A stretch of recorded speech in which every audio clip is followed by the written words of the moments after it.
Higgsfield has just released Higgsfield supercomputer, and it is absolutely amazing. So you can see here, this is my latest brand, and you can see that the actual sales are down compared to what they have been. And that's partly because we're actually having a lot of fulfillment issues, just for reference. But I've been using this tool as the example, using it in Higgsfield, and it is absolutely amazing what he can do. I was literally testing for this video. I wanted to make a short video. You know, I've been teaching, you can see in the last videos, using anti-gravity with Claude Code and then connecting all these other tools, which is obviously amazing. But if you can do this in Higgsfield, it's early, it's going to have a few bugs, but it is really amazing. It's going to save you so much time and effort, right? So this is only going to get better, right? All right, so I'm just in Higgsfield, and it's called supercomputer, and you can make a new task. What I really wanted to talk about, this is just going to be a short one, is you got files, you got connectors. So your connectors, you can connect your Google Docs, so you can do that as well. You can connect Gmail, all the popular tools that you can imagine, right? And you can just install them and then reference it to use for different things, right? And it's only going to get bigger and bigger and bigger as they expand upon this. I only just released it, so literally I would jump on it now and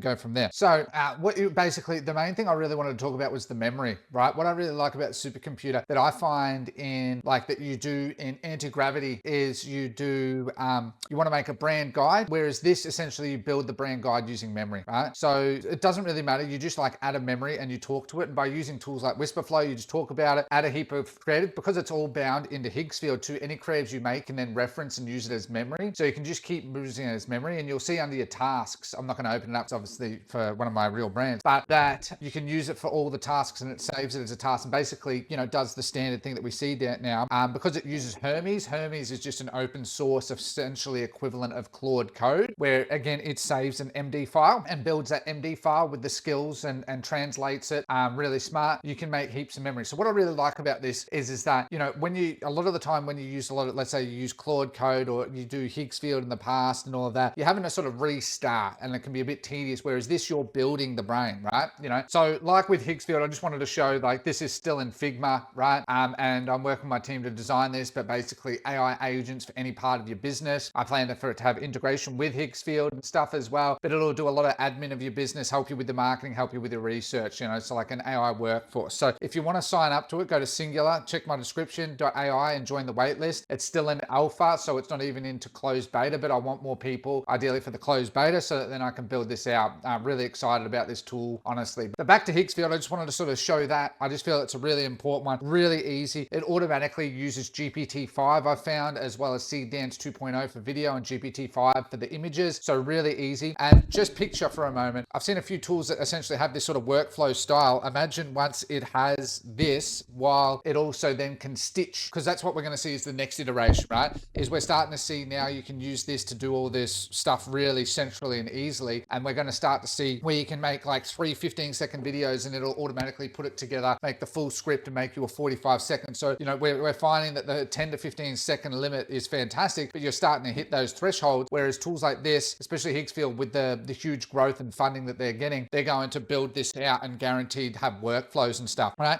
So I recommend that you jump onto this ASAP, because I guarantee you in the next few months, it's going to have more of those features, and especially when it has workflows where it can do it automatically. You wake up and let's say you have it connected to Google Drive. I actually haven't tested that. Doesn't seem it has Google Sheets. Anyway, it does, pardon me, Google Drive. So I'll be testing that. It uploads it to Google Drive over time. Then, you know, absolutely amazing. And because you can connect it to Slack, Discord, I'm pretty sure there's Telegram. Yeah, you can talk to it while on the while on the go as well. So, you know, just jump onto these types of things. Really, really important that you jump onto that, because this is moving extremely fast. Obviously, it does use a good amount of credits. I did test that. It used a good amount of credits, but for the amount of time you save, I look at it like, you know, you can spend other elements of plenty of time in your business. So I just really want to make this really short video. By far not a perfect one at all, but I feel it's a really important one that's only going to continue to trend as we go down this path.